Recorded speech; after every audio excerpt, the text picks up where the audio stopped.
आज तक रेडियो सुनता है सारा जहां।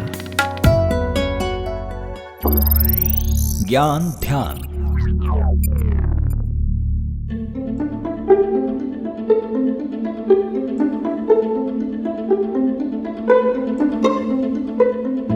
अक्सर हम बीते दौर की बातें करते हुए बुजुर्गों को सुनते हैं या पुराने दौर को जब किताबों से देखने की कोशिश करते हैं तो हमें पता लगता है कि उस ज़माने में आधी से ज़्यादा मौतें तो बीमारियों से हुई और वो लोग जीवन रहते उस बीमारी के बारे में भी ना जान पाते थे। वजह एक ही थी, सुविधाओं का अभाव। तकनीकों और जानकारी की अनुपस्थिति की कीमत लोग जान देकर चुकाते थे। कहते हैं बीमारियों का पता लगता तो वक्त रहते दवाइयाँ भी ढूंढी जाती।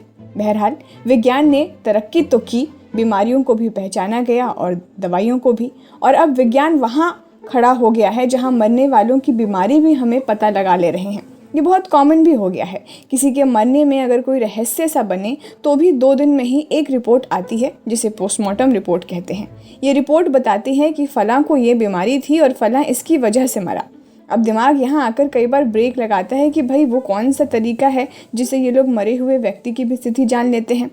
अब अभिनेता सिद्धांत शुक्ला की मौत की खबर सामने आई है। मुंबई के कपूर अस्पताल में सिद्धार्थ शुक्ला का पोस्टमार्टम किया गया ताकि किसी अंदेशे को दूर किया जा सके।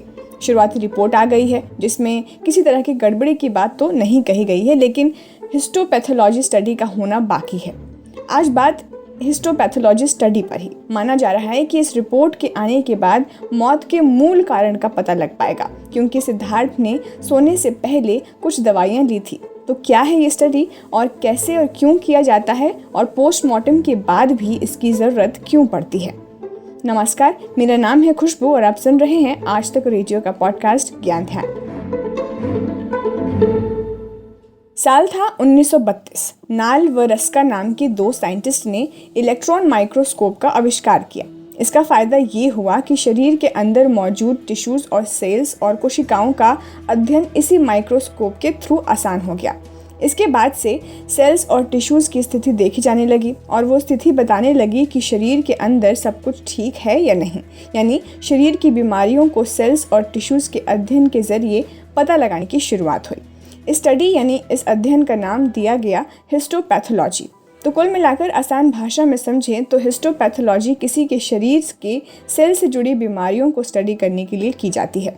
पिछले साल जब बॉलीवुड एक्टर सुशांत सिंह राजपूत की मौत हुई थी तो उसी से सबक लेते हुए मुंबई पुलिस ने सिद्धांत शुक्ला की मौत के बारे में उनकी बॉडी का हिस्टोपैथोलॉजी स्टडी कराने का फैसला किया है। मुंबई के सीनियर डॉक्टर आशीष तिवारी का कहना है कि वैसे तो आमतौर पर पोस्टमार्टम रिपोर्ट से ही मौत की वजह का पता लग जाता है, लेकिन हाई प्रोफाइल मामलों में पुलिस और डॉक्टरों की टीम अक्सर मृत व्यक्ति का हिस्टोपैथोलॉजी स्टडी भी कराती है। तो कैसे की जाती है हिस्टोपैथोलॉजी स्टडी? सुनिए मणिपाल हॉस्पिटल में कार्डियक साइंसेज और chief cardiac vascular surgeon doctor YK Mishra से। तो हिस्टोपैथोलॉजी में क्या करते हैं कि जो टिश्यू होता है, बॉडी टिश्यू जैसे हार्ट है, आपकी मसल है, आपकी ब्लड वेसल्स हैं, उनको प्रोसेस करके माइक्रोस्कोप के अंदर देखा जाता है। ठीक है ना?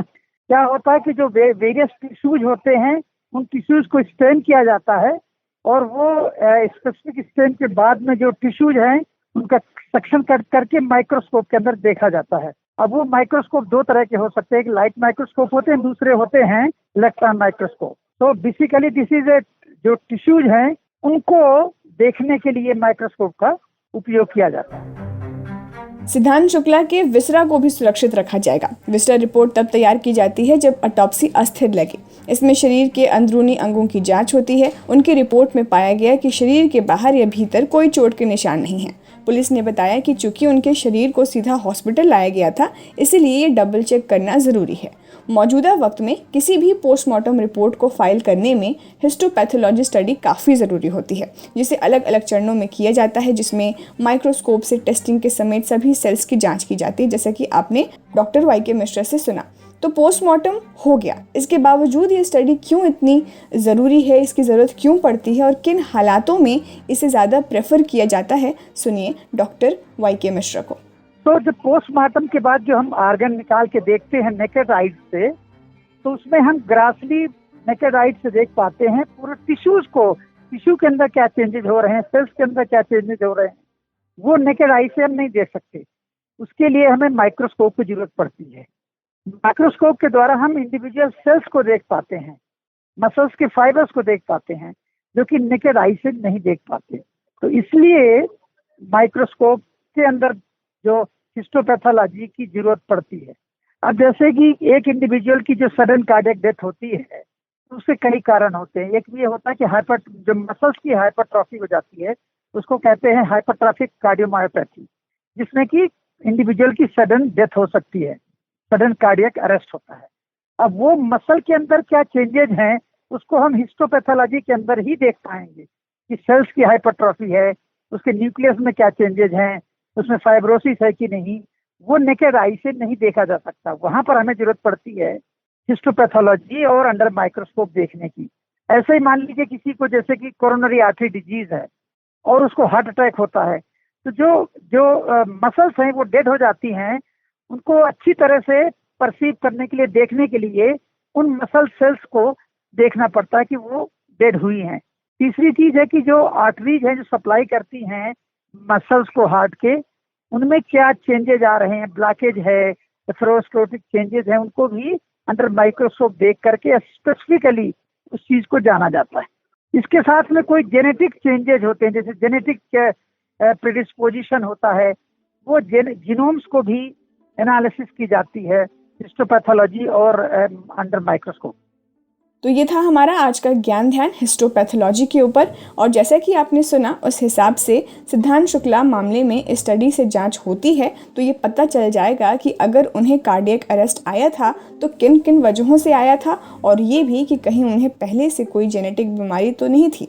आज के ज्ञान ध्यान में इतना ही। कोई और विषय हो जिस पर आप ज्ञान ध्यान चाहते हो तो हमें ज़रूर लिखिए। हमारा पता है radio@aajtak.com। इसके अलावा आप हमसे कुछ कहना चाहते हो, कोई सलाह सुझाव या शिकायत हो तो हमें लिख भेजिए हमारे इसी ईमेल पते पर। आप हमारा ये podcast Google podcast, Apple podcast, Spotify, Jio Saavn, Pocket Cast जैसे प्लेटफॉर्म्स पर भी सुन सकते हैं। अब मुझे दीजिए इजाज़त और सुनते रहिए आज तक रेडियो। नमस्कार।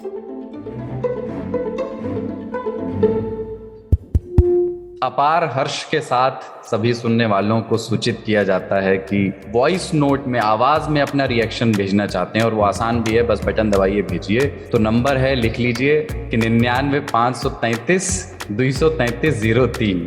जो लोग दूरदर्शन के अभ्यस्त हैं उनके लिए मैं पढ़ दूं इसको, 99-533-233-03। गुमशुदा तलाश के लेकिन ठीक है, इसमें मतलब 3 ताल का जो नंबर आपने बताया है उसमें 5 बार 3 आया है, तो याद तो बाकी 5 ही करने हैं। हाँ तीन की भरमार है इसमें। हाँ, 3 साल में 3 की भरमार होनी भी चाहिए।